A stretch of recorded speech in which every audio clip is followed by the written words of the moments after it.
Hey, what's up, Oceaners? Blue Devil here. Got a quick video for all of you today. This is the HBS1 all-in-one broadcast studio kit from Talent Audio. Parts Express has sent this over for me to look at.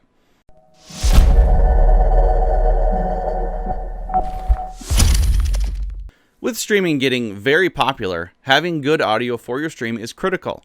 Viewers in a matter of a second or two will leave you if you are presenting terrible audio quality. So where does one start? How much do you want to spend on a audio setup to use for streaming? The funny thing is, you can spend thousands on great audio. However, all of your listeners want is clean, crisp playback. You don't need to get a high-end XLR mic with a DAC or whatnot, unless you really want to. I'm not going to stand in your way.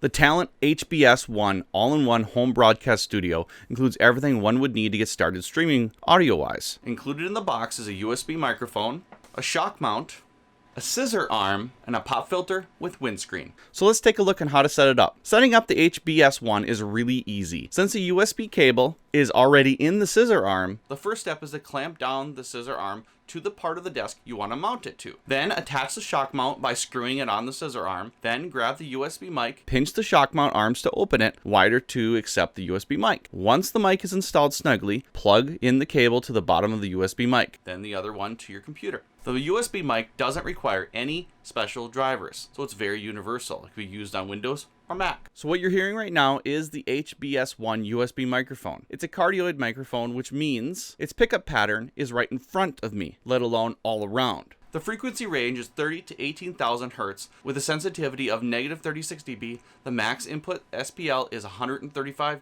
decibels at 1 kilohertz with 1% total harmonic distortion. The construction of the HBS1 is really solid, being that it's made of metal. That tells me it could take a beating. The scissor arm is pretty much just like any other arm, so nothing special there. So all in all, you really can't go wrong with this kit. So with that, I'm going to award this 4 out of 5 flames. Okay guys, I'm going to go now. Toss a like and a sub if you haven't done so already, and I will see you in the next one. Blue Devil, out.